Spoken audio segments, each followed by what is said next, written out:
आपका दिव्य सृजन स्पिरिचुअल में प्रत्येक दिवस रात्रि 9 बजे यहाँ पर हम लाइव चर्चा लेकर आते हैं और आज भी यह लाइव चर्चा शुरू हो चुकी है। आप सभी इससे जुड़कर पूरा लाभ उठाएं। और आज का जो विषय है वह है ब्रह्म को ना कोई देख सकता है ना पकड़ सकता है। श्वेतास्त्रोपनिषद से यह विषय लिया गया है। श्वेतास्त्रोपनिषद से यह विषय लिया गया है और उसी पर आज चर्चा होगी। और इस चर्चा में आप भाग लें और कोई प्रश्न हो आपके तो आप कमेंट करके पूछ भी सकते हैं। लाइव सेशन चल रहा है तो साथ ही साथ आपके प्रश्नों का उत्तर भी प्रतिदिन देने का कार्य होता ही है। तो आज भी आपके विषयों पर चर्चा होगी। चलिए आगे बढ़ते हैं, चर्चा को आगे बढ़ाते हैं। तो क्या कहा जा रहा है इसको समझना है। कैसे कहा जा रहा है? बहुत कुछ सुन चुके हैं, जो लोग रेगुलर सुनते रहते हैं वो बहुत कुछ सुन चुके हैं। तो यह भी ध्यान में मेरे रहता है कि हाँ भाई, ज्यादातर लोग वही होते हैं जो सुनते हुए आ रहे हैं। हाँ, कुछ लोग नए भी होते हैं, ऐसी बात नहीं है, लेकिन कमेंट करने वालों में तो ज्यादातर वही होते हैं कि जो पहले से सुनते आ रहे हैं। लगभग 80% लोग वही रहते हैं कमेंट सेक्शन में। 80 क्या 85% कह लें कि वही लोग रहते हैं जो सुनते हुए आ रहे हैं। तो यह जो चर्चा है कि ब्रह्म को कोई पकड़ नहीं सकता, ब्रह्म को कोई देख नहीं सकता, ऐसा कहने की आवश्यकता क्या है? ये तो सर्वविदित है कि उसको कोई पकड़ नहीं सकता। वो सर्वव्यापी तत्व है, वह सर्वगत है। लेकिन फिर भी ऐसा कहा जा रहा है कुछ एक खास दिशा की ओर हमारा ध्यान खींचने के लिए। और वो दिशा कौन सी है उसके ऊपर हम आज चर्चा करेंगे। तो चलिए पहले इन श्लोकों को देखते हैं कि श्लोक इस विषय में क्या कहते हैं। तो 19वां श्लोक, चतुर्थ अध्याय, चौथा अध्याय। ऋषि कहते हैं कि नैन मूर्ध्वम नैन त्रियंच न मध्ये परिजग्रभत न तस्य प्रतिमा अस्ति यस्य नाम महादशा। तो यहां पर 2-3 बातें हैं कि उस ब्रह्म को, उस रुद्र को, क्योंकि रुद्र ब्रह्म का ही पर्यायवाची लिया जा रहा है श्वेतास्त्रोपनिषद में, उस परमात्मा को ना तो ऊपर से, ना इधर से, ना उधर से, ना बीच में से कोई भली भांति उसे पकड़ नहीं सकता। जिसका महान यश नाम है उसकी कोई उपमा नहीं है, उसकी कोई प्रतिमा नहीं है। न तस्य प्रतिमा अस्ति यस्य नाम महदशा। न तस्य प्रतिमा अस्ति, उसकी कोई प्रतिमा नहीं हो सकती, उसकी प्रतिमा होना असंभव है। ठीक है। तो अब इसी बात को लेकर कि वेदों में, क्योंकि उपनिषद वाक्य वेद वाक्य हैं, वेदों के ही श्लोक हैं। उपनिषदों में जितने श्लोक चलते हैं वो कोई अलग श्लोक नहीं है। ध्यान रखिएगा हमेशा, उपनिषद का अध्ययन करना मतलब वैदिक वेदांत सिद्धांत का अध्ययन कर लेना। ठीक, योग वेदांत का अध्ययन, योग वेदांत दोनों ही समाहित है उपनिषद में। तो अब जो है यहां पर लिखा जा रहा है तस्य प्रतिमा नास्ति। अभी पीछे कोई स्कॉलर थे, कोई विद्वान थे, इस्लामिक विद्वान। अब खैर उनको अब मना है इस देश में कोई भी कार्य करना, कोई भी प्रोफेशन या कोई भी कार्य करना। शायद जाकिर नायक उनका नाम था। तो उन्होंने बहुत लंबा चौड़ा भाषण दिया था कि तस्य प्रतिमा नास्ति, कि उसकी कोई प्रतिमा नहीं होती है। तो हिंदू लोग जो मंदिर बनाते हैं, मूर्ति बनाते हैं, वह वेदों के विरुद्ध है, ऐसा उनका कहना था। कुछ और लोग भी ऐसा कह रहे थे कि भाई उसकी कोई प्रतिमा नहीं होती है। तो प्रतिमा किसकी बनती है, यही प्रश्न जब अगर हम मीमांसा श्लोक वार्तिक, एक ग्रंथ है आचार्य कुमारिल भट्ट के द्वारा लिखा गया, तो उन्होंने मीमांसा के विचारों को, मीमांसा कर्म सिद्धांत पे विश्वास करती है। मैं कई बार बता चुका हूं, कर्म सर्वोपरि है, ब्रह्म भगवान सब छोटे हैं कर्म के सामने।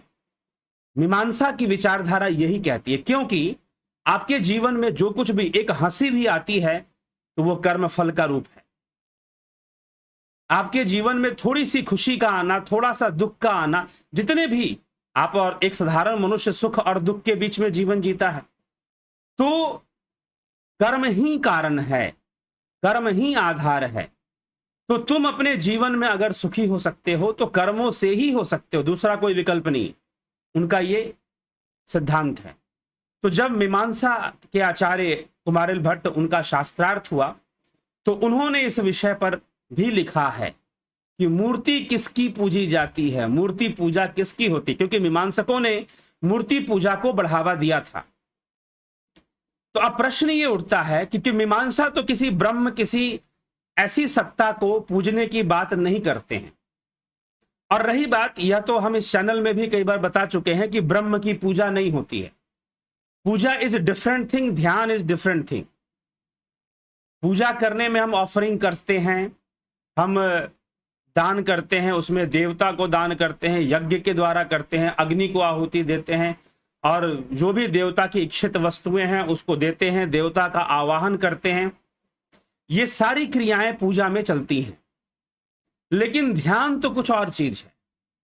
तो ब्रह्म तक पहुंचने के लिए ध्यान होता है, ना कि पूजा होती है। ठीक है, तो पूजा अपनी जगह पर है, ध्यान अपनी जगह पर है।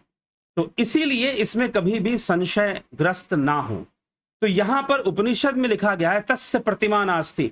अब यहां पर कई बातों को हम समझेंगे। तो सबसे पहले यहां पर कहा जा रहा है नैनम मृध्वम न त्रियंच न मध्य न परिजग्रभत। इस ब्रह्म को ना तो ऊपर से, ना इधर से, ना उधर से, ना ही मध्य से, और ना ही कहीं भी ओर से कोई इसे पकड़ नहीं सकता है। अर्थात ये पकड़ में आने वाली चीज नहीं है, इसको पकड़ा नहीं जा सकता, ये दावा किया जा रहा है पहले। तो पकड़ा नहीं जा सकता, इसका तात्पर्य क्या है? तात्पर्य यह है कि किसी भी वस्तु को पकड़ना और किसी भी वस्तु को छोड़ना, ठीक, किसी भी वस्तु को पकड़ना और किसी भी वस्तु को छोड़ना, यह कैसे संभव है? कर्म इंद्रियों से संभव है। आप अपने हाथों से पकड़ेंगे, ठीक है, किसी भी वस्तु को पकड़ने के लिए हम दोनों हाथों का इस्तेमाल करते हैं, तो यह कर्म इंद्रियों का विषय है। लेकिन वह ब्रह्म इंद्रियों के परे है। यहीं पर ये बातें आ जाती हैं, यहीं पर वो तर्क कटता है जहां पर यह कहा जाता है कि अपवित्र वस्तु में परमात्मा कैसे हो सकता है। कोई संस्था है, आप जानते होंगे, जो ये दावा करती है अपवित्र वस्तु में परमात्मा नहीं हो सकता। भैया, पवित्र होना, अपवित्र होना, ये सारा विषय इंद्रियों का विषय है, और वह इंद्रियातीत है। और जो इंद्रियों से परे है, तुम उसको इंद्रिय विषय में क्यों ले आते हो बार बार घसीट कर? तुम उसकी तुलना इंद्रिय विषयों से क्यों करते हो? तो अतुल्य है ना, वह तो अतुल्य है, तो इंद्रिय विषयों से उसकी तुलना बार बार क्यों करते? इंद्रिय विषयों को इंद्रिय विषयों के अनुसार समझना चाहिए, ठीक है। हाँ, उनका भी एक विज्ञान होता है, वो विज्ञान ही नहीं है। इसलिए यह पहले भी मैंने कहा कि प्रकृति का जो सृष्टि है, भले ही वो माइक है, मिथ्या है, परंतु वो अनसिस्टमैटिक नहीं है, वो सिस्टमैटिक वे में है। तो उसके सिस्टम को समझना ही चाहिए, जबरदस्ती कुछ कर लेने से नहीं हो जाता सिस्टम को। इसलिए प्रकृति का ज्ञान, विज्ञान का ज्ञान है वो। तो यहां पर उस ब्रह्म के विषय में कहा जा रहा है कि यह तो इंद्रियों का विषय है। पकड़ना, किसी चीज को ऊपर से पकड़ोगे, नीचे से पकड़ोगे, बीच से पकड़ो, कहां से पकड़ो भाई? अगर तुम्हारे पास कोई मूर्ति हो, या तुम्हारे पास किसी व्यक्ति को पकड़ना है, किसी जानवर को पकड़ना है, किसी पेड़ को पकड़ना है, तो नीचे से भी पकड़ सकते हो, बीच से भी पकड़ सकते हो, ऊपर से भी पकड़ सकते हो। तो वही कहा जा रहा है कि भैया वो ब्रह्म इंद्रियों के परे है, इंद्रियातीत है, तो इंद्रियों के द्वारा संभव ही नहीं है कि आप उसे पकड़ पाओ। तो नंबर 1 बात इस श्लोक में यह कही गई है, आप उसे पकड़ नहीं सकते। दूसरी बात इसमें कही जा रही है न तस्य प्रतिमा अस्ति यस्य नाम महदशा, कि जिसका महान यश है उसकी कोई प्रतिमा नहीं है। प्रतिमा का अर्थ क्या होता है? आप पहले संस्कृत के शब्दों का सही अर्थ नहीं निकालेंगे तो सीधा गलत अर्थ पे पहुंच जाएंगे, और ये बहुत है। हम कई बार, आज थोड़ा सा भी आप पढ़े लिखे हैं, थोड़ा सा भी अगर आप लिटरेट हैं और विचारवान हैं, सोचते हैं आप, तो शब्दों पर जरूर चिंतन कीजिए। अगर गीता पढ़ते हैं तो कोई शब्द समझ में ना आए तो चिंतन कीजिए। संस्कृत की डिक्शनरीज भी होती हैं, उनका भी आप ले सकते हैं सहारा। नहीं तो और भी कई चीजें हैं, आप किसी विद्वान को जानते हैं तो उनके माध्यम से भी आप उस संदर्भ में जानकारी ले सकते हैं। तो शब्दों पर प्रतिमा, प्रति का मतलब क्या होता है? प्रति का मतलब क्या होता है बताइए? प्रति का अर्थ होता है copy, to copy, photo copy करते हैं ना हम लोग, सीधा सा। तो एक यहां पर है कि भाई ये प्रतिमा, प्रतिमा का अर्थ लोग समझते हैं मूर्ति, मूर्ति जी नहीं, प्रतिमा शब्द का अर्थ मूर्ति नहीं होता है। अगर आपको इसमें कोई संशय है तो आ जाइए शब्द लेकर और व्याकरण लेकर, प्रतिमा शब्द का अर्थ निकाल लेंगे। प्रतिमा शब्द का अर्थ मूर्ति नहीं होता है। जाकिर नायक को संस्कृत का इतना नॉलेज नहीं था, ठीक है, संस्कृत भाषा का ऊपर ऊपर से उसने कुछ नॉलेज कर लिया, पैसा लगाने वाले लोग थे, बड़े बड़े प्रोग्राम ऑर्गेनाइज कर कर अपना जो भी बोल देना है। और जो हिंदू हैं, जो सुनने वाले हैं, वो गौर नहीं करते, अच्छे अरे ये भाई मुसलमान होकर वेदों को जानता है। आ जाओ इस चैनल पर, आ जाओ, उपनिषद के श्लोक पर चर्चा होने वाली है, खत्म होने वाली है, मूल उपनिषदों पर। तो प्रतिमा, प्रति मतलब कॉपी, फोटो कॉपी जिसको हम कहते हैं प्रति। भाई अगर शुद्ध हिंदी में अगर हम फोटो कॉपी बोलेंगे तो उसको हम प्रति ही बोलेंगे। चित्र प्रति, चित्र प्रति मतलब फोटो कॉपी। अगर हमने किसी डॉक्यूमेंट का फोटो कॉपी करा लिया तो कॉपी मतलब प्रति और फोटो मतलब चित्र, तो चित्र प्रति हो जाएगा उसका। तो प्रति का मतलब कॉपी। तो ब्रह्म का की कॉपी नहीं हो सकती, ठीक है, उसका कोई कॉपी नहीं बन सकता, उसका कोई उपमा नहीं हो सकता, ठीक है।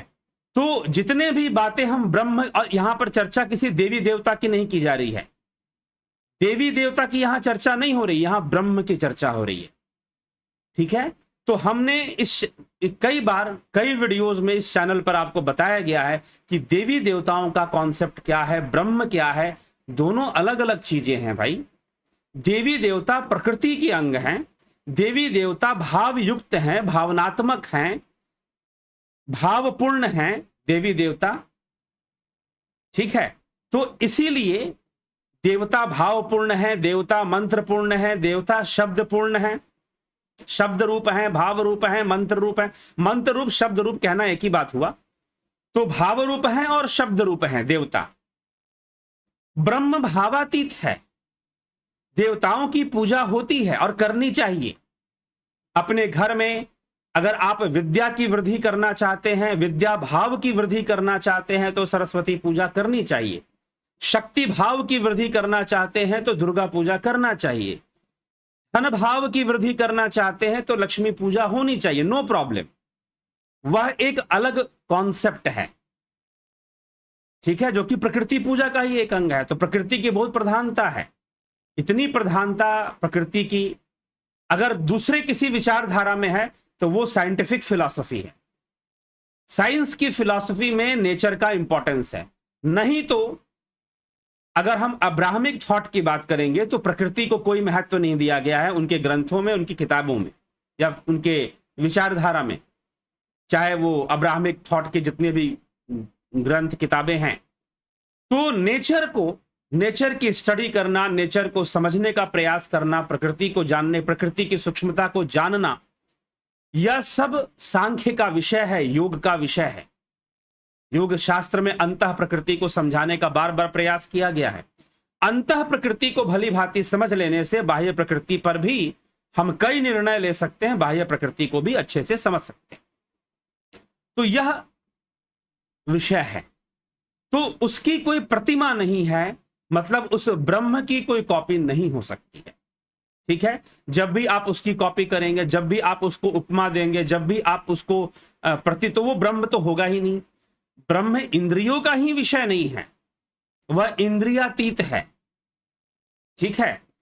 लेकिन अब यहां पर, अब जैसे कि कुछ विद्वान ऐसे भी हैं जो ये मान लेंगे कि हाँ जी वो भगवान वो एक, वो गॉड और ब्रह्म एक ही चीज है। जी नहीं, ब्रह्म is not God, Brahma God नहीं है, क्योंकि ब्रह्म जो है वह निष्क्रिय तत्व है, प्रकृति के संदर्भ में निष्क्रिय। वैसे तो सब कुछ करने वाला वही है, लेकिन प्रकृति की जो त्रिगुणी माया से 3 गुणों के कारण जो कर्म की उत्पत्ति होती है, पहले भी मैंने बताया है एक वीडियो के अंदर कि 3 गुणों के विरोधाभास से जो कर्म की उत्पत्ति होती है, 3 गुणों के विरोधाभास से जीव गुणों के वशीभूत हो गया, भावनाओं के वशीभूत हो गया, तो भाव के वशीभूत होकर वो कर्म करेगा। इसी प्रकार से प्रकृति सबको कर्म बंधन में बांधे रहती है और कर्म करवाती रहती है, विवश कर उनसे कर्म करवाती रहती है, सबको कर्म परायण में लगा के रखती है। ठीक है, लेकिन यह प्रकृति का खेल है। सब कुछ करने वाला वो ब्रह्म जो है भावातीत रूप में सब कुछ करता है, मतलब अनइंटेंशनली, उसका कोई इंटेंशन नहीं है कुछ करने का। आपको सुख मिले या दुख मिले उसका कोई इंटेंशन नहीं है। ठीक, तो इसीलिए ब्रह्म तक पहुंचने का मार्ग ध्यान योग है, परम शांति का मार्ग ध्यान योग है। ठीक, तो ये हमें विषय समझना पड़ेगा। तो जो विषय भावनात्मक है उसको भाव दिया जा सकता है, उसको मूर्ति दी जा सकती है, उसकी मूर्ति बनाई जा सकती है। हां, जिसको हम ब्रह्म कहते हैं, जिसको हम आत्मा कहते हैं, जिसको हम परमात्मा कहते हैं, उसकी मूर्ति नहीं बन सकती। और वो सर्वव्यापी है, सर्वगत है, सर्वभूत गुहाशय है। यह 3 शब्द प्रयोग किए गए श्वेतास्त्रोपनिषद में, सर्वव्यापी, सर्वगत, सर्वभूत गुहाशय, अर्थात हर जगह पहुंचा हुआ है, हर जगह व्याप्त है और सभी भूतों के गुहा में है, गुप्त रूप से सभी भूतों में विद्यमान है। तो इस प्रकार से ब्रह्म के बारे में बार बार रिपीट कर श्वेतास्त्रोपनिषद में लिखा जा रहा है। तो उस ब्रह्म की जो सर्वव्यापी है, जो सर्वगत है, जो सर्वभूत गुहाशय है, उसकी प्रतिमा नहीं हो सकती, उसकी प्रतिमा नहीं बनाई जा सकती। जब भी उसकी प्रतिमा बनाएंगे या जब भी उससे हम प्रार्थना करेंगे तो वह भावनात्मक होगा। उस प्रार्थना की सीमा प्रकृति तक होगी, ब्रह्म तक नहीं जा सकती वो प्रार्थना। ब्रह्म तक क्या जा सकता है? एकाग्रता जा सकती है। एकाग्रता भी मत कहिए, धारणा और ध्यान। धारणा करते हुए, ध्यान करते हुए, समाधि के द्वारा ब्रह्म तक पहुंचा जा सकता है। ठीक है, तो ब्रह्म तो दूध में घी के समान है, दूध में घी के समान है, तो वो तो सर्वव्यापी सर्वगत है। तो जैसे घी को निकालने की युक्ति है, वैसे ही उस ब्रह्म को तक पहुंचने की ध्यान योग एक युक्ति है। उस युक्ति के द्वारा पहुंचा जा सकता है, ना कि पूजा से, प्रार्थना से। पूजा प्रार्थना से ब्रह्म के पास नहीं पहुंचा जा सकता। ठीक है, तो अब यहां पर आपको कॉन्सेप्ट समझ में आएगा कि गॉड का कॉन्सेप्ट या खुदा अल्लाह का कॉन्सेप्ट और ब्रह्म का कॉन्सेप्ट अलग अलग है, एक जैसा नहीं है। वहां प्रार्थनाएं होती हैं, वहां यह माना जाता है कि सब कुछ करने वाला वो है, वो 7वें आसमान पर रहने वाला है, वैसी मान्यताएं वहां पर हैं। जबकि कोई 7वां आसमान नहीं, कोई ऊपर वाला नहीं, सर्वव्यापी, सर्वगत और सर्वभूत गुहाशय ब्रह्म के लिए कहा गया। वो प्रार्थनाएं सुनता है। क्रिश्चियनिटी के अनुसार जो गॉड है, जो हेवनली फादर, उसको हेवनली फादर कहते हैं, जो ट्रिनिटी है, बाइबल के अंदर जो ट्रिनिटी समझाई गई है वो क्या है? हाँ, heavenly father, son and holy soul, ये 3 की ट्रिनिटी बताई जाती है, तो उसको हेवनली फादर कहा जाता है। तो यहां पर हेवनली फादर तो इंद्र हो गया ना, इंद्र देवता जो है, हमारे यहां तो इंद्र को स्वर्ग का राजा बताया जाता है। तो हेवनली फादर तो कुछ और हो जाएगा, ब्रह्म कुछ और है। तो नेवर कभी मत बोलो ये ठीक है आपकी, चलो आपको एकता बनानी है, आपको समरसता स्थापित करनी है, लेकिन कॉन्सेप्ट बिगाड़ कर मत समझाओ, ना समझो खुद। तो गॉड इज, उपनिषदों का जो ब्रह्म है वह कोई गॉड नहीं है, वह कोई खुदा अल्लाह भी नहीं है। ठीक है, इसको बहुत अच्छे से समझना है। अगर इसको नहीं समझते तो फिर हमेशा गलती करते रहेंगे बोलने में। वह सर्वगत, सर्वव्यापी, सर्वभूत गुहाशय रहने वाला वह ब्रह्म तत्व, उसकी कॉपी नहीं हो सकती, उसका कोई प्रति नहीं बन सकता है। ठीक है, लेकिन जो देवी देवता हैं उन सब की प्रतिमा बन सकती है। ठीक है, जितने हम, जैसे भगवान राम हैं, श्री कृष्ण हैं, वो हमारे लिए देव रूप हैं, उन सब की प्रतिमा बन सकती है। कोई दिक्कत नहीं है।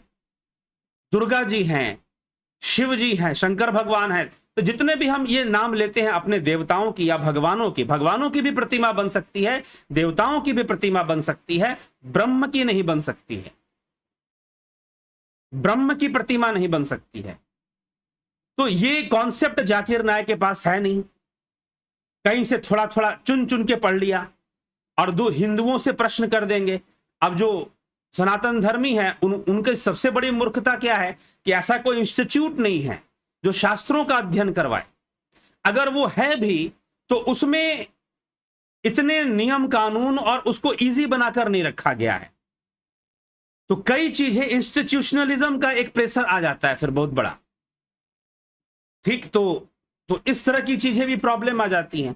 तो कोई सिंपल सा कोई इंस्टीट्यूट जो कि बहुत साधारण तरीके से सिंपल वे में, ताकि हर आदमी कंफर्टेबल फील करे, आज का युवा भी कंफर्टेबल फील करे, चाहे वो जीन्स टी शर्ट पहनता हो, जैसे भी रहता हो, लेकिन उसके अंदर एक जिज्ञासा पैदा हो कि हाँ मुझे उपनिषद जानना है, मुझे गीता को समझना है, तो वो कंफर्टेबली उस चीज को जान पाए। तो ऐसा कोई इंस्टीट्यूट नहीं है जहां पर इसका अध्ययन कराया जाए।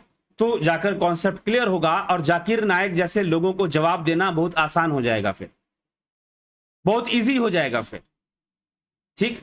तो देवी देवताओं की मूर्तियां बनती है और उसके बनने में कोई बुराई नहीं है। रही बात आपके ब्रह्म की, आत्मा की, तो तस्य प्रतिमा नास्ति, उसका कोई कॉपी हो ही नहीं सकता है। तो मूर्ति वैसे भी कॉपी नहीं होती है। अगर मान लीजिए आपने देवी देवताओं की मूर्ति बना दी, आपने सरस्वती जी की मूर्ति बना दी, आपने दुर्गा जी की मूर्ति बना दी, तो क्या वो उसकी कॉपी हो गई? जी नहीं, उसकी कॉपी नहीं होगी। मूर्ति है बस आपके भावनाओं को विकसित करने के लिए। देवी दुर्गा के अष्टभुजाओं में शस्त्र देखकर, अस्त्र शस्त्र देखकर एक नारी शक्ति का एक परिचायक है, हमें देता है। और सबके अंदर एक मां का रूप जब हम देखते हैं तो सबके अंदर जिनका कॉन्फिडेंस बहुत डाउन हो गया है उनका भी कॉन्फिडेंस बढ़ जाता है। मुझे एक महिला मिली थी कुछ वर्षों पहले, लगभग 10 वर्ष पहले, मुस्लिम महिला थी वो। तो उनका बड़ा विश्वास था गीता उता और कई चीजों में। तो मैंने पूछा कि आप कैसे इस तरफ आपका रुझान कैसे हो गया, अध्यात्म की तरफ और सनातन धर्म की तरफ? तो तो उन्होंने बताया कि मैं एक बार बहुत परेशान थी और डिप्रेशन में थी। मेरी फ्रेंड थी, कॉलेज फ्रेंड, और उसने मुझे ऐसी कहा कि चल तू परेशान है, चल दुर्गा पूजा है, मैं घूम कर आते। वेस्ट बंगाल की बात है ये, पश्चिम बंगाल की बात है। तो वो घूम कर आते हैं। अब घूमने मैं जाना नहीं चाहती थी, मैंने भी सोचा कि चलो मुझे तो कोई दुर्गा पूजा वूजा करनी नहीं है, लेकिन चल पड़ती हूँ, घूमने में क्या है, थोड़ा सा मन बहल जाएगा मेला वेला देखकर। अब वो चली गई मेला वेला देखकर। अब उसने दुर्गा जी की कई मूर्तियां देखी, भले उसने पूजा नहीं की, वो पंडाल से अपना बाहर रहती थी, पूजा नहीं की, लेकिन दुर्गा जी की मूर्ति वो देखती थी और मूर्तियां देखी और कई चीजें उसने देखी। और देखने के बाद उसने कहा कि मेरा पूरा माइंड चेंज हो गया, मेरा पूरा डिप्रेशन खत्म हो गया। मैंने ऐसा इमेजिन करना शुरू कर दिया कि जैसे दुर्गा जी के हाथ में अस्त्र शस्त्र हैं, मेरे भी हाथ में अस्त्र शस्त्र हैं। मैंने अपने आप को दुर्गा जी के रूप में कल्पना करना शुरू कर दिया और फिर मेरा कॉन्फिडेंस बहुत बढ़ गया और मैं कई बुरी चीजों का सामना करने के लिए अपने आप को तैयार करने लगी। तो ये चीज होता है, ये एक सच्ची घटना बता रहा हूं। और बिल्कुल अपने लाइफ में ऐसी एक महिला से मैं मिला और उन्होंने ऐसी ऐसी बातें बताई। लगभग उम्र 40 वर्ष की थी जब वो मुझे मिली थी। तो उन्होंने इस प्रकार से अपने बारे में बताया कि जब मैं दुर्गा पूजा में घूमी और मैं परेशान थी, किसी कारण किसी ने मुझे परेशान किया था, जिसके कारण से मैं डिमोरलाइज हो चुकी थी, बहुत बुरी तरह से डिमोरलाइज, बहुत बुरी तरह से डिप्रेशन में आ चुकी थी। तो लेकिन जैसी मैंने दुर्गा पूजा का पंडाल घूमा, मूर्तियां देखी, तो मेरा पूरा माइंड बदल गया। उन मूर्तियों को देखकर मैंने खुद को दुर्गा जी के रूप में इमेजिन करना शुरू कर दिया। तो ये एक भावनात्मक शक्ति का विकास होता है और वही उसी पर्पस के लिए पूजा का विधान है, ठीक है, उसी कार्य के लिए पूजा का विधान है। तो देवी देवताओं की मूर्तियां हो सकती हैं, ब्रह्म की मूर्ति नहीं हो सकती। ब्रह्म तक पहुंचने के लिए तो ध्यान योग ही साधन है, दूसरा कोई साधन नहीं है, ठीक। तो ये हमें थोड़ा समझना है। तो इसमें, इस श्लोक में यही बात समझने योग्य है कि तस्य प्रतिमा नास्ति का क्या तात्पर्य है।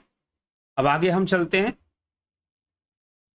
अगले श्लोक में क्या कहा जा रहा है। अभी पकड़ने की बात की, भाई मूर्ति तो वो है नहीं कि पकड़ लोगे, नीचे से पकड़ोगे, बीच से पकड़ोगे, ऊपर से पकड़ो, कहीं से पकड़ नहीं सकते उस ब्रह्म को, वो पकड़ में नहीं आ सकता। दूसरा, न संदृश्य तिष्ठति रूपमस्य न चक्षुषा पश्यति कश्चनैनम हृदयस्थम मनसा य एनमेवं विदुर्मृतास्ते भवन्ति। उस परब्रह्म के स्वरूप को कोई दृष्टि के सामने नहीं ठहरता है, उस ब्रह्म को कोई भी चक्षु से देख नहीं सकता है। जो साधक जन इसको अपने गुहा में जान लेते हैं, हृदयस्थ कर लेते हैं, स्थित अंतर्यामी को जानते हैं, वही अपने हृदय गुहा में उसको जान लेते हैं, उसको जान लेते हैं निर्मल मन के द्वारा। जिस मन में विचारों की शुद्धता हो चुकी है, विचारों का निरोध होगा, निर्विचार अवस्था, निर्विकल्प अवस्था जिसे कहते हैं, तो निर्मल मन के द्वारा इस प्रकार वह उस अमृत स्वरूप ब्रह्म को जान लेते हैं और वो स्वयं भी अमृत स्वरूप हो जाते हैं। तो कहा जा रहा है कि नेत्रों के द्वारा आप उसे देख नहीं सकते। You can't see through your mortar eyes. Shri Krishna भगवान अर्जुन से क्या कहते हैं, ना तो माम शक्यसे द्रष्टु मन नैव स्वचक्षुषा दिव्यम ददामि ते चक्षु पश्यमे योगमेश्वरम। अर्जुन, मैं तुझे दिव्य चक्षु प्रदान करूंगा जिससे तू मेरे योग ऐश्वर्य रूप का दर्शन करेगा। कौन सा रूप? योग ऐश्वर्यम। योग ऐश्वर्यम क्या है भाई? कई गुरुओं को मैंने देखा है, थोड़ी सी इसकी व्याख्या में, सबकी बात नहीं कर रहा मैं, कुछ मिस्टेक करते हुए, कुछ गलती करते हुए। यहां पर भगवान कह रहे हैं दिव्यम ददा, मैं तुझे दिव्य चक्षु दूंगा, मैं तुझे दिव्य चक्षु दूंगा, तू मुझे चरम चक्षुओं से तो नहीं देख सकता। ना तो माम शक्यसे द्रष्टु मन नहीं व स्व चक्षुषा, तू अपने इन आंखों से तो मुझे नहीं देख सकता। अब अर्जुन तो देख रहा है ना, वैसे तो अर्जुन कृष्ण को देख ही रहा है, लेकिन श्री कृष्ण भगवान यहां कहते हैं कि तू मुझे इन आंखों से नहीं देख सकता। You can't see me with this mortar eyes. चरम चक्षुओं से, नश्वर नेत्रों से नहीं देख सकता। कैसे देखेगा? दिव्यम ददामि ते चक्षु पश्यमे योगमेश्वरम। मैं तुझे दिव्य चक्षु प्रदान करूंगा, उससे तू मेरे योग ऐश्वर्य रूप को देखेगा। किसको देखेगा? क्या ब्रह्म को देखेगा? क्या निराकार तत्व को देखेगा? क्या आत्मा को देखेगा? जी नहीं। क्या कह रहे हैं? योग ऐश्वर्य रूप को देखेगा। योग ऐश्वर्यम, तो योग ऐश्वर्यम का यहां अर्थ है योग सिद्धि। योग सिद्धि, ऐश्वर्य का अर्थ होता है सिद्धि, और योग सिद्धियों के लिए योग ऐश्वर्य शब्द का प्रयोग हुआ है।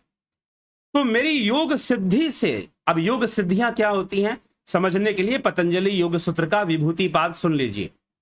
इस चैनल पर विभूति पाद का प्लेलिस्ट है, आप विभूति पाद, योग सूत्र का जो विभूति पाद है उसमें बताया गया है योग सिद्धियां होती क्या है संयम के द्वारा। तो श्री कृष्ण सिद्ध योगी हैं, श्री कृष्ण जीवन मुक्त सिद्ध योगी हैं, अर्थात वो शरीर का बंधन या शरीर जीवन, उनका जीवन मुक्त जीवन है, बंधन नहीं उनके लिए। इसीलिए वो कहते हैं बहूनी मैं व्यतीतानि जन्मानि तव च अर्जुना तान्यहम वेद सर्वाणि नात्वम वेद परम तप। हे परम तप, तेरे मेरे बहुत सारे जन्म हो चुके हैं, मैं उन सबको जानता हूं, लेकिन तू नहीं जानता कुछ भी।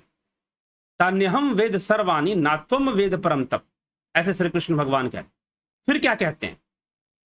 फिर कि मेरे जन्म कर्म दिव्य हैं, जन्म कर्म च में दिव्य वेवम यो वेति तत्वतः त्यक्त्वा पुनर्जन्म नैति मामेति सो अर्जुना। कि अर्जुन, कि मेरा जो जन्म है, कर्म है, वो दिव्य है। ठीक, तो दिव्य होना और ब्रह्म होना, इन दोनों का डिफरेंस 12वें अध्याय में समझा रहे हैं। फिर 12th चैप्टर में एक श्लोक के अंदर उन्होंने इसको भी समझाया है कि अर्जुन ने जो रूप देखा वो सगुण था कि निर्गुण था? वो सगुण था कि निर्गुण था? वह सगुण ही था, क्योंकि वह योग ऐश्वर्य रूप था, योग सिद्धि से प्रकट हुआ रूप था। कृष्ण की योग सिद्धि से प्रकट होने वाला वो रूप था। इसीलिए वह सगुण रूप था, ना कि निर्गुण ब्रह्म का रूप था वो। तो ब्रह्म का दर्शन नहीं होता। ब्रह्म दर्शन, क्योंकि जैसे ही आप बोलोगे देखना, वैसे ही देखने का मतलब इंद्रिय कर्म हो गया। देखना जो है वो इंद्रिय कर्म हो गया, इंद्रिय कर्म। तो अब आप कहोगे यहां भ्रिकुटी के मध्य में जो प्रकाश के दर्शन होते हैं वो क्या, वो अभिव्यक्ति है भाई, दैट इज ए मैनिफेस्टेशन। उसे अभिव्यक्ति माना गया है, ना कि उसे ब्रह्म माना गया। तो संपूर्ण जगत ही उसकी अभिव्यक्ति है, संपूर्ण माया ही ब्रह्म की अभिव्यक्ति है। ठीक, तो इसीलिए तो प्रत्येक वस्तु को ब्रह्म माना गया है, ब्रह्म में माना गया है, अहम ब्रह्मास्मि की भावना की गई है, क्योंकि वह उसकी अभिव्यक्ति है। तो घट के भीतर जो ज्योति प्रकाश, वह भी उसकी अभिव्यक्ति है, स्वयं जो ब्रह्म है। इसीलिए अब यहां पर एक श्लोक में प्रश्न उठता है, जैसे कृष्ण भगवान ने अर्जुन से कहा कि तू मुझे इन आंखों से नहीं देख सकता, मैं तुझे दिव्य चक्षु दूंगा, फिर तू देख पाएगा, मेरा योग ऐश्वर्य रूप देख पाएगा। क्या देख पाएगा? योग ऐश्वर्य रूप, योग ऐश्वर्यम, योग सिद्धि से प्रकट होने वाला रूप तू देख पाएगा। लेकिन यहां इस श्लोक में भी वही बात रिपीट करके कही जा रही है कि नेत्रों से कोई ब्रह्म को नहीं देख सकता, लेकिन एक बात यहां नहीं लिखी जा रही है कि भाई दिव्य चक्षु से देखा जा सकता है। क्यों नहीं लिखी जा रही है? क्योंकि वहां पर ब्रह्म की चर्चा नहीं की है भगवान ने, वहां पर योग ऐश्वर्य रूप की चर्चा की कि तू अपने दिव्य चक्षु से योग ऐश्वर्य रूप को देखेगा, जो कि हिरण्य गर्भ लोक का विषय है, सूक्ष्म लोक का विषय है, ब्रह्म लोक का। इसीलिए 3 लोकों की चर्चा श्री कृष्ण भगवान अष्टम अध्याय श्रीमद् भगवद गीता में करते हैं कि एक तो यह लोक है इंद्रियों का लोक, स्थूल जगत का लोक, स्थूल नेत्र चरम चक्षुओं का लोक है ये, और एक लोक है ब्रह्मा का लोक, जो जीव लोक है, जो सूक्ष्म लोक है, वो भी अव्यक्त है, लेकिन उस अव्यक्त से भी परे परम अव्यक्त है। तो जो सिद्धियों का जो विस्तार है वो हिरण्य गर्भ में है, वो ब्रह्मा के लोक में है। ठीक है, तो भगवान जब कहते हैं कि मैं योग ऐश्वर्य रूप को प्रकट करूंगा, तो योग सिद्धि से मैं प्रकट करूंगा। इसीलिए अर्जुन को दिखाई दिया, असंख्य मुख दिखाई दे रहे हैं, असंख्य भुजाएं दिखाई दे रही हैं। ठीक है, असंख्य भुजाएं, असंख्य मुख। तो क्या असंख्य मुख का दिखाई देना, और अर्जुन कह रहा है कि जैसे कि जो सेना है वो आपके मुख में प्रवेश कर रही है, कई आपके दाढ़ों में फंसे हुए हैं। वहां पर 11 अध्याय में, 11 अध्याय श्रीमद् भगवद गीता में वर्णन मिलता है। तो आप सोचिए कि ब्रह्म के दांत कैसे हो जाएंगे, ब्रह्म का मुंह कैसे इतना निकल जाएगा? जी नहीं, वह योग ऐश्वर्य रूप, श्री कृष्ण भगवान अपने योग ऐश्वर्य रूप को वहां प्रकट करते हैं और अर्जुन को दिखाते हैं कि तू देख ले, काल के रूप को दिखाते हैं कि तू देख ले कि कैसे सारी घटनाएं घटने वाली है, सारे योद्धा पहले ही मर चुके हैं, तू क्या मारेगा इनको, ये इनकी मृत्यु पहले ही निश्चित हो चुकी है। तो इसीलिए इससे तू मोहित मत हो। उसका मोह भंग करने के लिए भगवान उसे ज्ञान देते हैं, आध्यात्मिक ज्ञान देते हैं, आध्यात्मिक विषय को समझाते हैं, आत्मा के विषय को समझाते हैं। तो ये सारी चीजें वहां पर चल रही हैं। ठीक, तो निश्चय ही जब हम भी ध्यान योग करते हैं तो पहले हम उसी मार्ग से जाते हैं, हिरण्य गर्भ से होकर ही हमें निकलना है। ध्यान योग करते हुए भी ब्रह्म तक हमें पहुंचना है। तो ये सारी चीजें चलती हैं। तो ब्रह्म, इसीलिए इस श्लोक में यह तो साफ साफ कहा गया कि कोई इन नेत्रों से देख नहीं सकता, लेकिन यह दावा नहीं किया गया कि कोई दिव्य चक्षु है जिससे दिखाई देगा। दिव्य चक्षु का वर्णन यहां नहीं दिया गया। यह तो लिख दिया कि भाई नहीं दिखाई देगा, इन नेत्रों से कोई देख नहीं सकता है। कैसे देखेगा? देखने की बात की ही नहीं जा रही है, जानेगा। यहां देखने के बजाय जान लेने की बात कही जा रही है। और जानेगा कैसे? हृदय गुहा से जानेगा, हृदय गुहा से ही जानेगा, मन को निर्मल करके। मनसा, हृदय मनसा मनीषा, जो हमने पहले भी कहा, यहां पर हृदयस्थम हृदय मनसा, हृदयस्थम जो हृदय में स्थित है, हृदय गुहा में स्थित है, उसको हृदय और मनसा, यहां पर मनीषा शब्द नहीं लिया गया है, हृदय और मनसा, इन दोनों को एकाग्र कर कर हम उस ब्रह्म का को जानते हैं, उस अमृत स्वरूप। हम भी उसी के समान अमृत स्वरूप हो जाते हैं, उसमें लीन हो जाते हैं। लीन होने की बात फिर समझाई जा रही है। ठीक है, तो ये विषय है। तो ये तो कहा जा रहा है कि इन आंखों से नहीं देख पाओगे, लेकिन क्या दूसरा कोई आंख है जिससे दिखाई देगा? ऐसा कोई वर्णन नहीं किया जा रहा। क्यों नहीं किया जा रहा है? क्योंकि यहां पर चर्चा ब्रह्म की है। ब्रह्म दिखने का विषय ही नहीं है, वह सुनाई देने का विषय ही नहीं है। क्योंकि जैसे ही कहोगे कि हमने उस ब्रह्म को देखा, ब्रह्म को सुना, मतलब कि ये तो देखना सुनना ये तो इंद्रियों का काम है ना। अरे भाई, आप क्या क्या करते हो बताओ? देखते हो आंखों से, कानों से सुनते हो, त्वचा से स्पर्श का अनुभव करते हो, नासिका से सूंघते हो और जिह्वा से स्वाद लेते हो। पांचवी तो ज्ञान इंद्रिय है। मान लो कि छठी ज्ञान इंद्रिय हो तो कुछ छठा काम भी कर लेते ना। सातवीं ज्ञान इंद्रिय होती, आठवीं ज्ञान इंद्रिय होती, नवीं ज्ञान इंद्रिय होती, 10वीं ज्ञान, तो पता नहीं और कितनी अनुभूतियां करते। 5 ही अनुभूति तो करते हो बस, और उसी में तुम्हारी दुनिया बसी हुई है, और उसी में हम 5 में ही उलझ जाता है आदमी। 10 अगर 10 ज्ञान इंद्रियां होती तो पता नहीं और कितना उलझ जाता। तो ज्ञान इंद्रियां तो 5 ही हैं। तो देख, इसीलिए तुम हमेशा देखने सुनने की बात करते हो, लेकिन देखना सुनना स्पर्श का अनुभव करना इन सबसे परे है ब्रह्म, इनसे परे है ब्रह्म। इसीलिए यहां पर हृदयस्थ, हृदय में स्थित, हृदय और मनसा को मन को एकाग्र कर कर, निर्मल कर कर, निर्विचार कर कर, हम एकाग्र होकर हम अपने स्वरूप में ही उस ब्रह्म को जान सकते हैं। लेकिन किसी इंद्रिय के माध्यम से हम ये कहें कि हम सुन सकते हैं, हम देख सकते हैं, हम उसका स्पर्श कर सकते हैं, ये असंभव है, ये नहीं होता। ठीक है, ये नहीं होता। ठीक, तो ये उपनिषदों का दावा। इसीलिए दिव्य चक्षु की चर्चा यहां पर नहीं है। आपके मन में यह प्रश्न उठ सकता है कि जब भगवान कृष्ण ने अर्जुन से कहा कि तू मुझे नहीं देख सकता, तो उन्होंने दिव्य चक्षु की चर्चा की है, लेकिन यहां उपनिषद में इस स्थान पर दिव्य चक्षु की चर्चा नहीं है। क्यों नहीं है? क्योंकि ब्रह्म दिव्य चक्षु से भी योग ऐश्वर्य रूप दिखाई देगा, ब्रह्म लोक का दृश्य दिखाई देगा। उसमें भी भावना विद्यमान होगी, भावनात्मक होगा, भावातीत नहीं होगा। क्योंकि कुछ भी देखोगे तो भावना होगी ना, कुछ भी सुनोगे तो भावना होगी। मान लो कि आपने किसी को देखा, किसी पशु को देखा, किसी पेड़ को देखा, किसी सुंदर व्यक्ति को देखा, सुंदर बालक शिशु को देखा, सुंदर स्त्री को देखा, कुरूप व्यक्ति को देखा, कुरूप स्त्री को देखा, कुछ भी देखा आपने, वो आपके अंदर एक भाव पैदा करेगा ही करेगा। ठीक है, तो ब्रह्म का साक्षात्कार तो वहां है जहां देखना बंद हो जाए, जहां सुनना बंद हो जाए, पूर्णतः चित्त वृत्ति निरोधा। ठीक है, जहां देखना बंद हो जाए, जहां सुनना बंद हो जाए। इसीलिए घट में दिखने वाली ज्योति, घट में सुनाई देने वाला नाद, उसके परे, उसके भी परे कुछ है। वह तो एक रास्ते में मिलने वाली चीजें हैं। ठीक है, वह तो मार्ग में मिलने वाली चीजें। जो लोग ध्यान योग करते हैं वो कहते हैं, जो जिन्होंने कोर्स ज्वाइन किया है और पूरा कर लेते, तो कहते हैं कि हाँ, हमें घट के भीतर ज्योति दिखाई देती है, हमें नाद सुनाई देता है। वो तो रास्ता है, वो तो आपको रास्ता दिया गया है कि उनका उस भर्गो ज्योति का ध्यान करते करते, उस आत्म अपने भीतर उस ज्योति का ध्यान करते करते तुम्हें वहां तक पहुंचना है। वो मार्ग है, लेकिन जो सत्य है वो वहां पर है जहां सब दिखना बंद, जहां सब सुनाई देना बंद, जहां पूर्ण शून्य की अवस्था, वो ब्रह्म की अवस्था है। ब्रह्म वहां पर है फिर।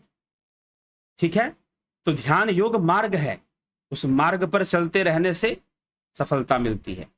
तो इसीलिए ब्रह्म की चर्चा यहां पर हो रही है, इसीलिए यहां पर दिव्य चक्षु की चर्चा नहीं ली गई है। हाँ, टीकाकार महोदय दिव्य चक्षु ले लें, अपनी टीका में लिख दे, बात अलग है। लेकिन श्लोकों के अंदर जो श्लोक हैं, जो श्लोक कह रहा है उसमें न संदृश्य तिष्ठति रूपमस्य न चक्षुषा पश्यति कश्चनैनम, इस परब्रह्म का कोई स्वरूप, रूपम, इसका इस परब्रह्म का कोई रूप, कोई दृष्टि के सामने नहीं ठहरता। इस ब्रह्म का कोई भी आंखों से नहीं देख सकता।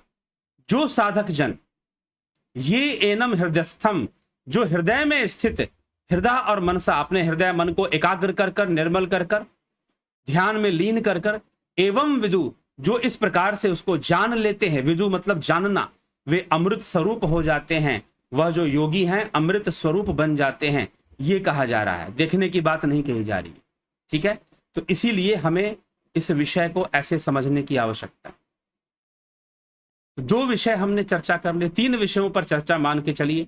पकड़ा नहीं जा सकता, उसकी प्रतिमा नहीं होती और उसे देखा नहीं जा सकता।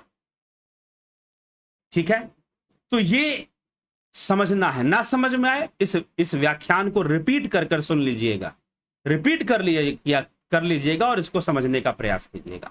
चलिए, अभी हम आपके प्रश्नों पर चलते हैं, आपके कमेंट्स पर चलते हैं, उस पर ध्यान देते हैं, कौन क्या कह रहा है। समय भी ध्यान में रखना है।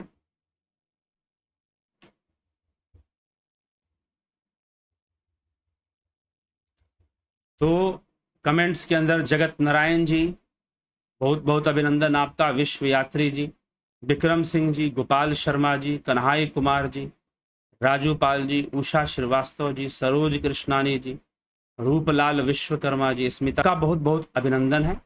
आप सभी इस कार्यक्रम में भाग लिए, इसलिए चलिए आगे चलें। अर्जुन चौहान जी, एसके मिन्हास जी, माधुरी कोले जी, अलका काले जी, जयंती भाई पटेल जी, रूप सिंह खिचर जी, चितरंजन बरुआ जी, बीना जी, परम श्रद्धेय योगी राज गुरु शस्त्र।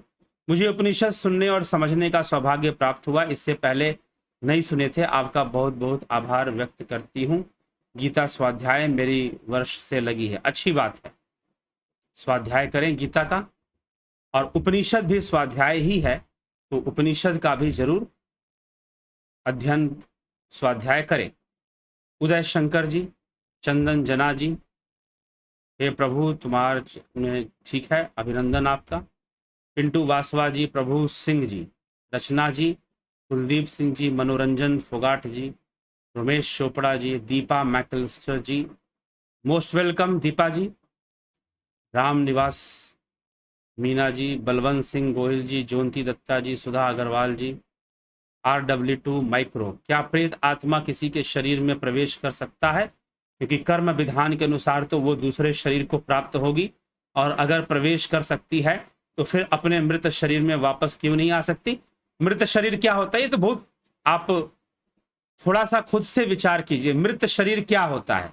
मृत शरीर जिसका सिस्टम डिस्ट्रॉय हो चुका है बीमारी के कारण, अधिक उम्र होने के कारण, ठीक है, या किसी भी एक्सीडेंटल कारण से जिसका शरीर डिस्ट्रॉय हो चुका है, उसमें वो प्रवेश क्यों करने गई? जब तक हाँ पर प्रवेश है तो उसमें भी वो जल्दी प्रवेश नहीं करेगी। मृत शरीर के अंदर वो चलने वाला ही नहीं, गाड़ी खराब हो चुकी है, ठीक है, तो क्यों चलेगी, मृत शरीर में प्रवेश करेगी?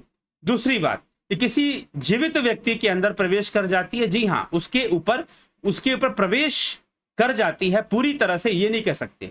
इसमें भी कर्म सिद्धांत है, इसमें भी कर्म सिद्धांत है, ठीक है। तो जो लोग प्रेत बाधा से ग्रसित होते हैं या प्रेत बाधा से बहुत परेशान होते हैं, तो उनके ऊपर भी कर्मों का फल ही भोग रहे होते हैं वो, कहीं ना कहीं, ठीक है। इसको आप समझिए। तो हाँ, उसका उपचार करना चाहिए, उसका उपचार जरूर करवा लेना चाहिए, करना चाहिए, और सही जगह करवाना चाहिए, गलत जगह नहीं करवाना चाहिए, जहां से और 10 प्रेत अपने ऊपर ले लो, ऐसा उपचार मत करवा लेना। तो कोई प्रेत आत्मा किसी दूसरे के शरीर में उस तरह से प्रवेश नहीं करती जैसे कि जीव ने प्रवेश किया है, जिसका शरीर है वैसे नहीं प्रवेश करती। वह कुछ अंगों पर अपना नियंत्रण ले आएगी, नियंत्रण ले आएगी। आप प्रेतात्मा के, आप हमारे चैनल पर प्रेतात्मावाद के विषय पर जाइए, प्रेतात्मावाद पर, पैरानॉर्मलिज्म पर एक पूरा प्लेलिस्ट है, जिसमें बहुत ज्यादा लेक्चर तो नहीं है, लेकिन कुछ लेक्चर हैं। लेकिन उसमें कोई भी पोजीशंस कैसे होती हैं, कोई प्रेत आत्मा किसी दूसरे के शरीर पर हावी कैसे होता है, उसको समझाया गया, उसको बताया गया। उनका एक स्टेप वाइज स्टेप वो हावी होते हैं। अगर शुरुआत में ही आपने पकड़ लिया कि कोई ऐसी चीज मेरे ऊपर हावी हो रही है, तो आप कंट्रोल कर लोगे, नहीं तो अपना स्टेप बढ़ाते बढ़ाते वो आपके ऊपर हावी हो सकती है पूरी तरह से। तो लगेगा ऐसा कि जैसे कि वो हमारे शरीर में घुस गई, ऐसा नहीं है कि घुस जाती है। जैसे जीव ने अपना स्थान बना रखा है, वैसे प्रेतात्मा, प्रेत जो है, कभी भी स्थान नहीं बना सकता अपना। हाँ, लेकिन आपके मन, बुद्धि, मस्तिष्क पर, विचारों पर वो अपना नियंत्रण ला सकता है, आपके इंद्रियों पर अपना कंट्रोल ले आ सकता है। बस इतना है, कर्म इंद्रियों पर खास करके। तो बानवीर गिरवार जी नमस्ते आचार्य जी, क्या ईशो उपनिषद के मंत्र तते जाति तनय जाति क्या है विषय, और उस पर मंत्र एक ही विषय है? जी हाँ, एक ही विषय है, एक ही विषय के बारे में वो चर्चा वहां पर है। आप ईशावास्य उपनिषद पर आप जाइए और उसको देखिए, प्लेलिस्ट है चैनल में बना हुआ, उसको सुनिए, उस श्लोक की चर्चा मिल जाएगी। निशु चौहान जी अभिनंदन। कलेंद्र शेठ जी, बद्रीलाल जी, गुरु जी इतने दिन पाप किए हुए हैं, क्या ज्ञान की जागृति होने पर अगले पाप किए हुए समाप्त हो जाएंगे? अगर ज्ञान योग में सामर्थ्य है, अगर ध्यान योग अच्छे से करते हैं, तो उन सभी पाप जो है कुंठित हो जाते हैं, उनका प्रभाव हमारे पर कम पड़ता है, जितने भी हमने पाप किए हैं। लेकिन ध्यान योगी बनना पड़ेगा, उसमें अपने आप को लगाना पड़ेगा, संपूर्ण संसार के सभी वस्तुओं से मुख मोड़कर उसमें हमें लगाना पड़ेगा, ठीक है, तब जाकर संभव हो पाए।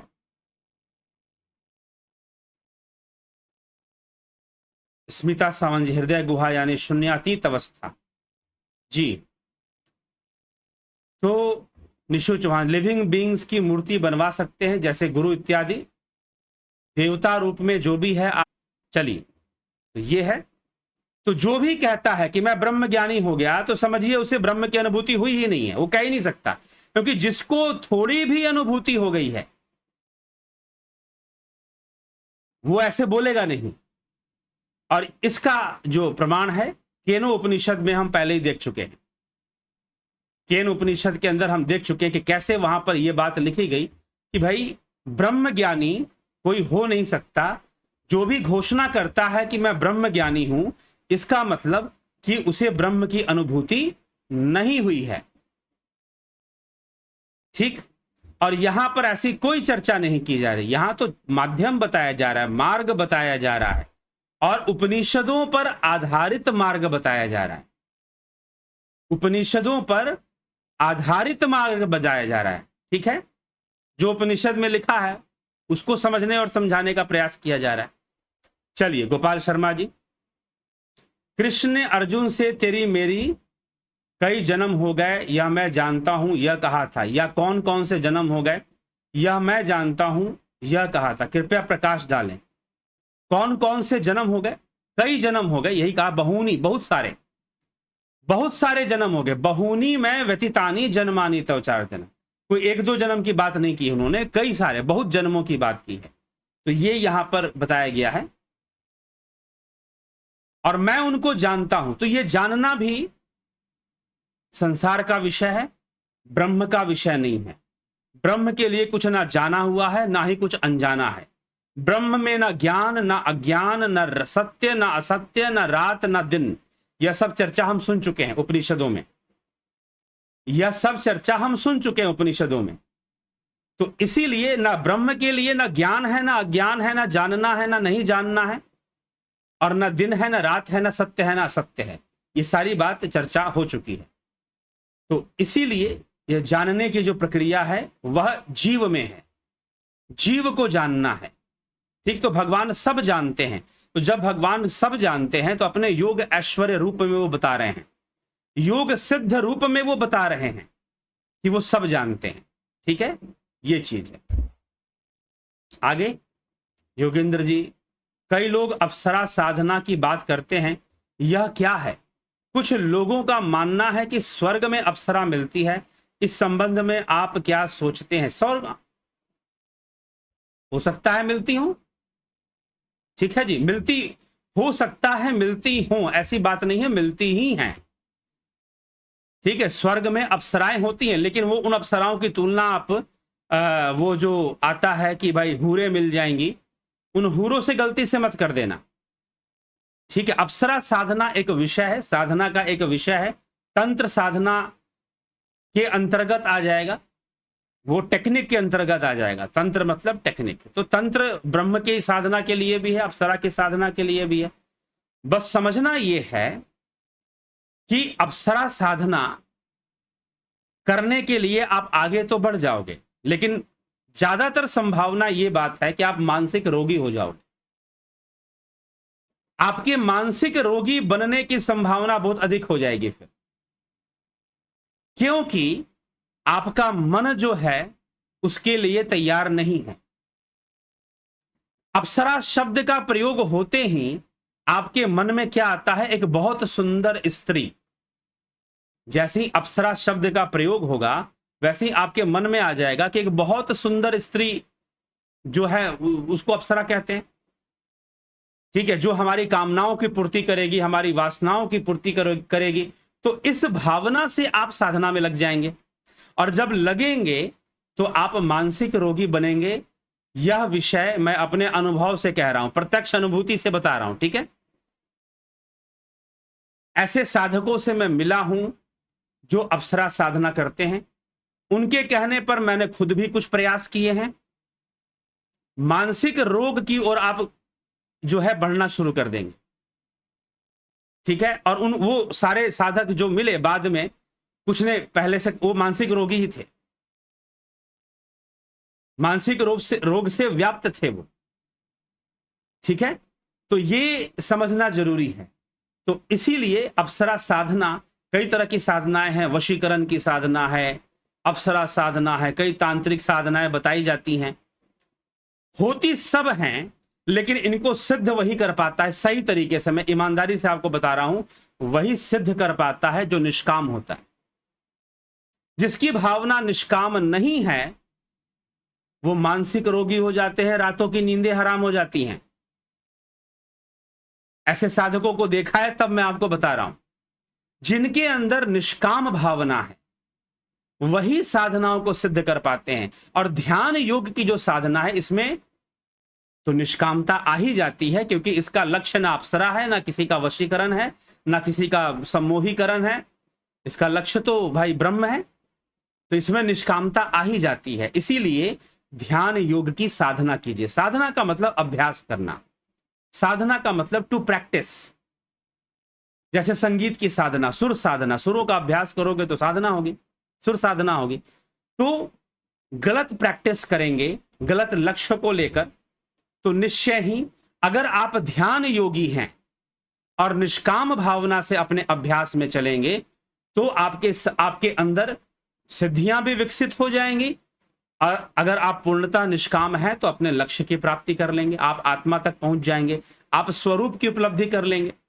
अप्सरा हो गए, देवता हो गए, सिद्धियां हो गई, ये तो बीच में आने वाली चीजें हैं, ठीक है। तो इसीलिए सभी साधनाओं का जो मूल है वो ध्यान योग है, जो कि उपनिषद में बताया जा रहा है। अगर मूल अप्सरा साधना होती तो उसको भी उपनिषद में बताया जाता फिर, ठीक। तो मूल उपनिषदों के अंदर जो चर्चा की जा रही है, तो इसलिए मैं आपसे यही कहूंगा कि आप इस चैनल पर, हम ऐसी कोई चर्चा नहीं करते कि अप्सरा साधना और वशीकरण साधना, ठीक है, लोग परेशान होते हैं, अपनी कामनाओं के वशीभूत होते हैं, सांसारिक वासनाएं, सांसारिक कामनाएं, इनमें उलझे रहते हैं लोग, और इसके वशीभूत कभी वशीकरण सिद्धि करने चले जाते हैं, कभी अप्सरा को साधने चले जाते हैं, कभी यक्षिणी को साधने चले जाते हैं, ठीक है। होता सब है, होता नहीं है ऐसी बात नहीं है, होता है, लेकिन पतन का कारण बन सकता है, पतन का कारण बन सकता है, ठीक है, यह समझ लीजिए। विश्वामित्र ने कोई अप्सरा साधना नहीं की थी, विश्वामित्र ने ब्रह्म की साधना की थी, विश्वामित्र ने ब्रह्म की उपासना की थी। कोई अप्सरा साधना नहीं की थी कि मेनका आ गई उनके पास, जी नहीं, ब्रह्म की उपासना की थी विश्वामित्र ने। इसीलिए किसी भी एक बात मैं आपको समझा देता हूं, मेरा काम है, ड्यूटी है, जब मैं इस विषय पर बोल रहा हूं तो आपको सलाह दे देना, अपना पतन मत कर लेना। विषय बहुत सूक्ष्म है, अपने अनुभव से बता रहा हूं, रातों की नींदें हराम हो जाएंगी, जीना मुश्किल हो जाएगा, बेचैनी छाई रहेगी 24 घंटे, ठीक। अपनी मन मर्जी से कोई साधना मत शुरू कर देना जैसे तैसे, अगर बहुत कुछ करना है तो मंत्र जाप कर लिया कर लेना, नहीं तो नरक बन जाएगी जिंदगी जीते जी।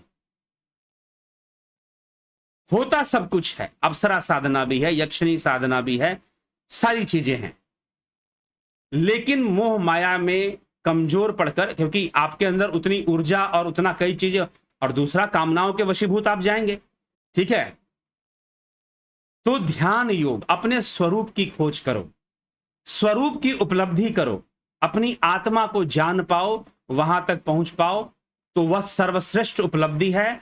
उसके देवता अप्सराएं उनकी सेवा करती हैं, उन आत्मज्ञानियों की,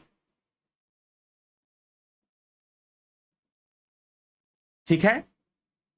तो जो देवता हैं, जो अप्सराएं हैं, उन आत्मज्ञानियों की सेवा करने आती हैं। उनको, उन आत्मज्ञानियों को कोई अप्सरा साधना करने की आवश्यकता नहीं पड़ती। उन आत्मज्ञानियों को कोई यक्षिणी साधना या फिर कुछ करने की जरूरत नहीं पड़ती, ठीक। आत्मज्ञानियों को कुछ करने की जरूरत नहीं पड़ती, अप्सराएं खुद आ जाती हैं उनके पास, देवता खुद आ जाते हैं उनकी सेवा में, प्रकृति खुद उनकी सेवा में लग जाती है। इसलिए कहा कि भाई प्रकृति के संपूर्ण रहस्य खुल जाते हैं उसे योगी के सामने, समझे। तो इसीलिए मैं आपको यही सलाह दूंगा कि ऐसी साधनाओं के चक्कर में ना पड़कर आत्म अनुसंधान करें, आत्म योग करें, ध्यान योग करें, जो कि हमारे उपनिषदों में, क्योंकि सब कुछ विश्वामित्र ने वही किया था, और मेनका कोई बुलाया नहीं था, वो स्वयं ही आ गई। तो इसीलिए आत्मज्ञान की साधना करें, कामनाओं से स्वयं को मुक्त करें, और उस ब्रह्म को लक्ष्य लेकर चले, तो निश्चय ही सब कुछ हो पाएगा, ठीक। हाँ, कामनाओं से मुक्त आदमी सहजता से हो नहीं जाता, आसान नहीं है, लेकिन ध्यान योग के मार्ग पर चलने का प्रयास तो कर सकता है, कोशिश तो कर सकता है, आगे तो बढ़ ही सकता है। तो इसलिए ये मैं आपको कभी नहीं कह सकता कि आप ये साधना करो, वो साधना करो, ठीक है। चलिए ध्यान योग करिए, बस आगे बढ़ते हैं।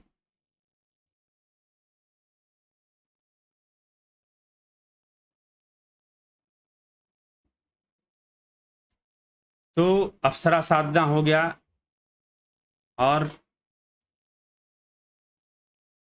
गुरु जी आप स्वर्ग और नरक के बारे में सनातन धर्म को ध्यान में रखते हुए बताने की कृपा करें। जी हाँ, बताया हुआ है, स्वर्ग नरक के बारे में चर्चा की हुई है।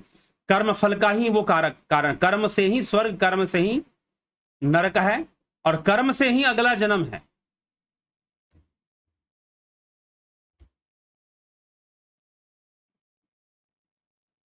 जय हरि, हम क्या पाओ हाथ वाणी एवं स्थूल शरीर की गतिविधि ध्यान रखकर जागृत अवस्था में परमात्मा को पा सकते हैं। जब मैं आपका सत्संग सुनता हूं मुझे कुछ ऐसा ही लगता है, कृपया मार्गदर्शन करें। हाँ, हम एकाग्र हो सकते हैं, अपनी एकाग्रता का विकास करते हुए हम उस अवस्था में जा सकते हैं। ज्योतिष शास्त्र तो वेदों का हिस्सा है जैसे आयुर्वेद, लेकिन यह लाल किताब काली किताब, यह क्या कौन से लाल किताब ज्योतिष वेदों का हिस्सा नहीं है, ठीक है। ज्योतिष शास्त्र वेदों का हिस्सा है, ये कह सकते हैं। लाल किताब आदि विकसित किए गए हैं बाद में।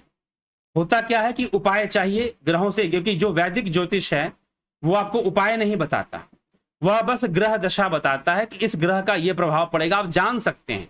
लेकिन उपाय जो बताए गए हैं वो अपने से अपनी बुद्धि लगाकर, तर्क शक्ति का प्रयोग करते हुए, वैकल्पिक शक्ति का प्रयोग करते हुए उपायों को बनाया जाता है, उपाय को डेवलप किया जाता है।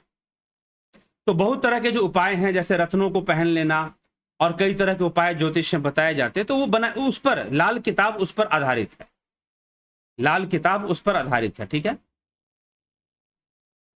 तो उसे हम वैदिक नहीं मान सकते। स्मिता सावंत, क्या शून्यातीत अवस्था ही समाधि है? लय है, लय, ठीक ना, वो संपूर्ण लय है, तो समाधि नहीं कैवल्य है। वो समाधि का कॉन्सेप्ट थोड़ा सा अलग होता है, ध्यान के बाद समाधि माना गया है, संप्रज्ञात असंप्रज्ञात समाधि, लेकिन उसके बाद कैवल्य माना गया, ठीक। तो शून्यातीत अवस्था कैवल्य है।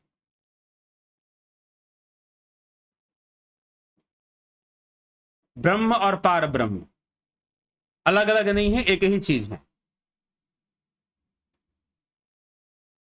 कुशाग्र राय जी, सुंदरलाल वर्मा जी, कुशाग्र राय, हम जीव हैं या आत्मा? अभी तो जीव हैं जब बात कर रहे हैं तो। स्मिता सावंत, अनिल कुमार, हाँ जी, बफरिंग बीच में आ रहा था, अब ठीक है। प्रभु बताएं हम जीव हैं या आत्मा? और आत्मा तो स्वयं ब्रह्म है। जी हाँ, आत्मा से स्वयं ब्रह्म ही है, इसमें कोई संशय नहीं है, ठीक है।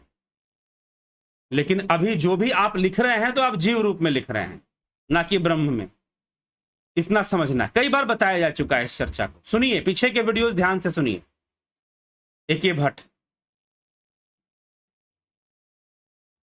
ठीक है। तो गुरुजी आपने अप्सरा साधना छोड़ दी, कैसे? जय हो। बिल्कुल, ऐसी चीजों को क्यों किया जाए? मैंने एक अनुसंधान की दृष्टि से लिया था उसको, तो अनुसंधान की दृष्टि से लिया था तो बस थोड़ा सा अनुसंधान किया, समझ में आ गया, छोड़ो निकलो, ठीक है। समय की बर्बादी है मेरे लिए,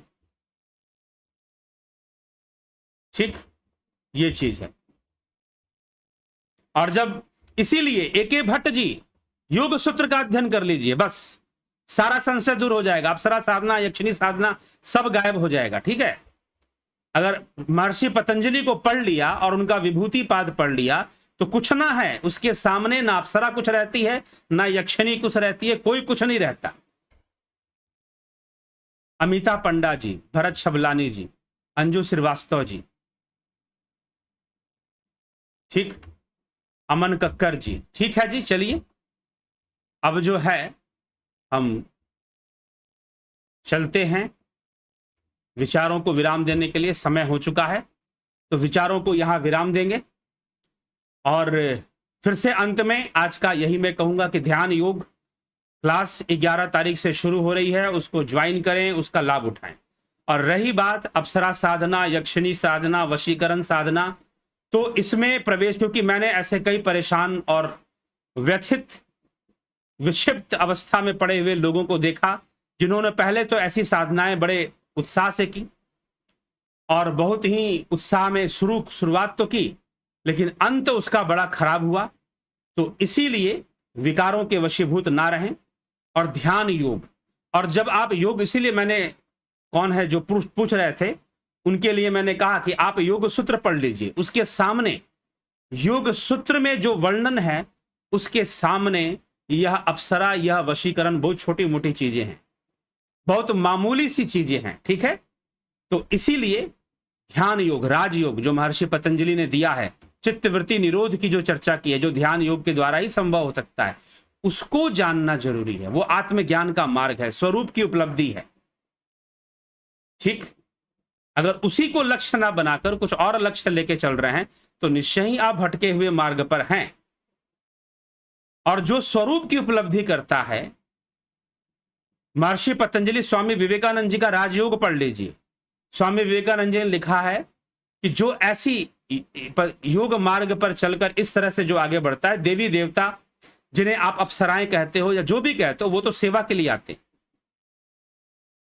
ऐसा भी वर्णन है, ठीक।